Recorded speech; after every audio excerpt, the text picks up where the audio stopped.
Good morning, everybody. Good morning. This morning, I got the kids, and we're going to check out the where we keep our rabbits. We keep them in our little shed.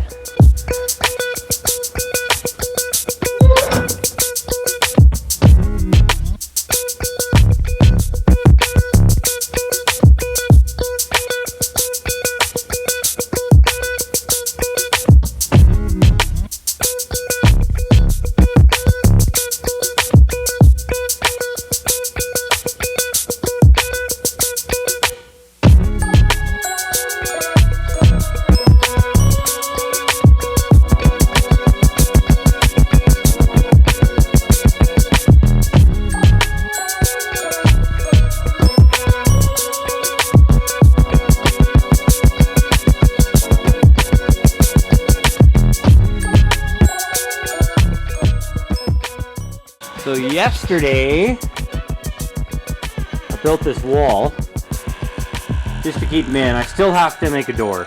So yeah, 9x9 shed. We got two does on this side.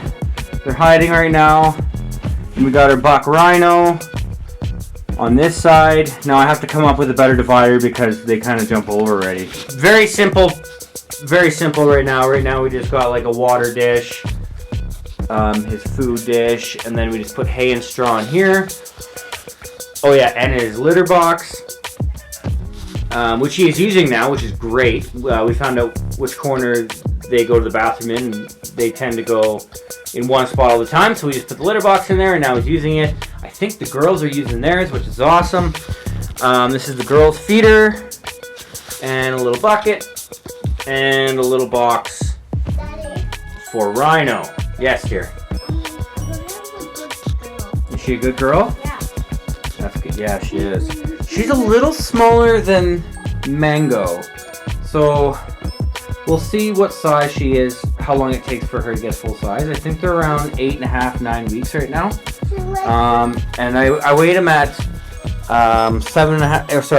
8 weeks, and they're about she was 3.5 pounds.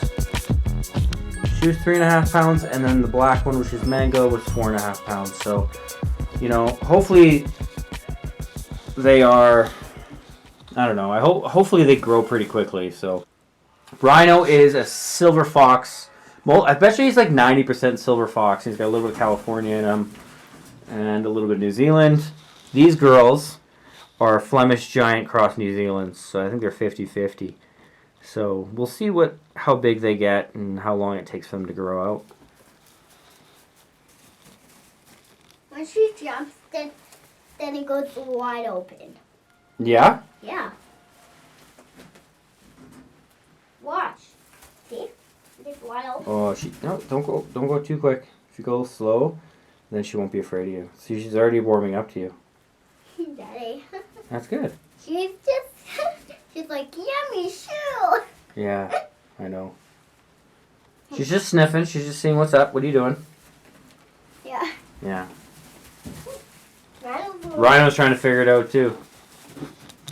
So yeah, I still got to take a few things out. I got a couple tools in here left that I want to pull out. This light, we're not using a light or a heat lamp. This is actually from leftover from our meat birds. We'll probably put meat birds in here this year. It's multi-purpose. Once the rabbits come out in their tractors, we'll probably put meat birds in here sometime in May. You know, it's big enough for 50 of them easy for 2-3 weeks, so we'll probably do that. But we will take you along then, for sure, when that happens. We'll see when we order them.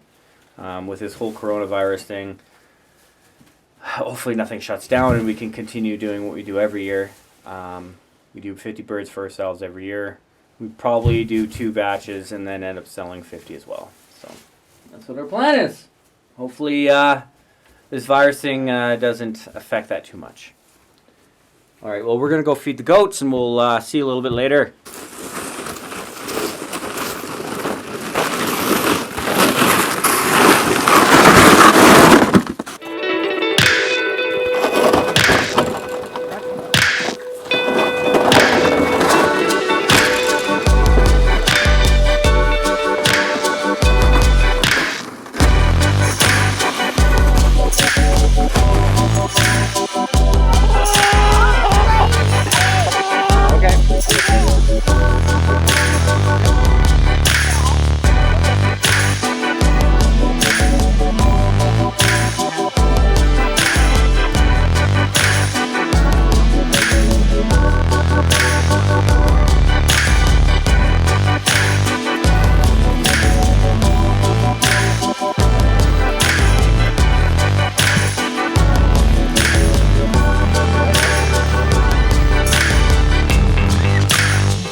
Am I even... So...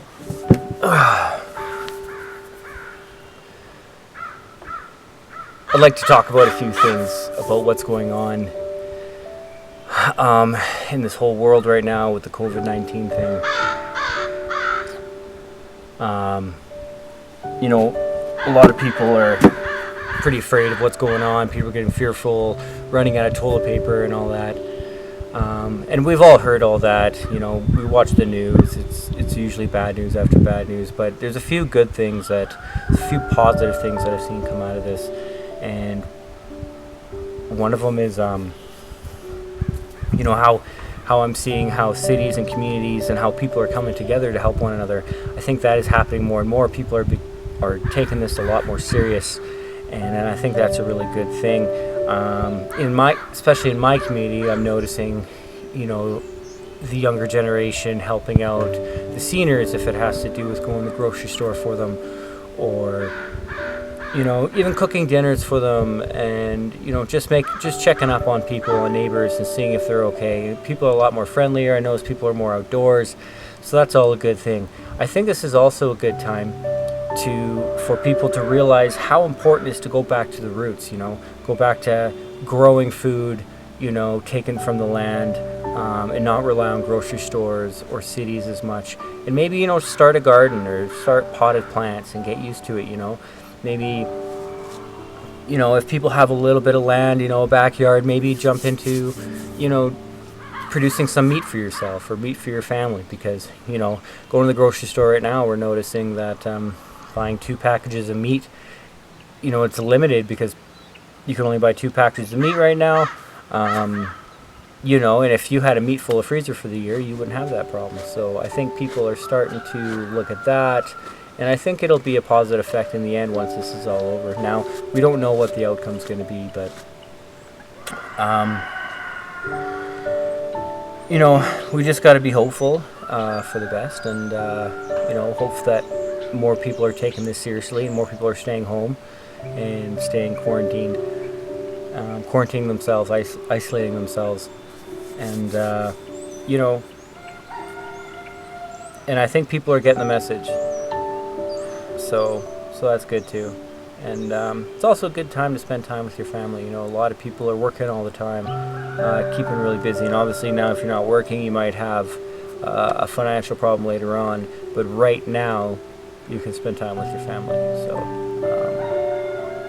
spend time with your loved ones, you know, through this whole kind of big of a mess, you know, and we can still communicate with social media or the phone or whatever with friends and neighbors and stuff like that, even though we shouldn't be hanging out as much, or at all. So I just wanted to give a little reminder to everyone that we're thinking, you know, I'm seeing more of a we than a me attitude, and I hope that continues to get better, and I hope we grow as a community, because I feel like community is very important. So anyways, I better get back to the chores. The horses are eating their food. And yeah, I just wanted to put that input out. Here's our horses, Misty and Shaw. Misty the girl, Shaw the boy. I don't know much about him really. Misty's my wife's horse, and Shaw's her friends from the Vancouver, BC area. We're just boarding it here, so yeah, this is how we set up the hay feeder. This is the cheapest way I found to do it, is to get round bales, and then we just used a cattle panel, 54-inch tall, circled it around the round bale, and it definitely keeps the waste down. So, you know, I used an old ATV ramp for my pickup truck, and I just bale twined it in a couple spots just so it wouldn't move, because what happened was they would eat up from the top and start bending it.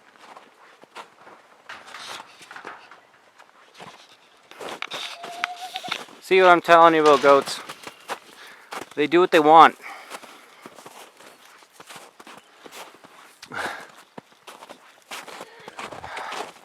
See if we can find more eggs. One little egg. Little silky egg. Hey guys. So I just wanted to say that the reason why we got these rabbits was specifically for meat. Now they should reach about the live weight, about 5 pounds, in about 8 to 12 weeks, which we're hoping. And the reason why we chose to do this was because it was we found out it's a very sustainable meat. We can have them outside on grass and they can probably get a lot of their diet from there. Obviously you got to supplement them with pellets as well, but they don't really eat a whole lot and they can get up to weight pretty quickly. And it's a pretty small animal, they don't take a lot of room. So we're trying it out. That's all I have for today. If you like our channel, go ahead and subscribe. We'll catch you on the next one. Bye.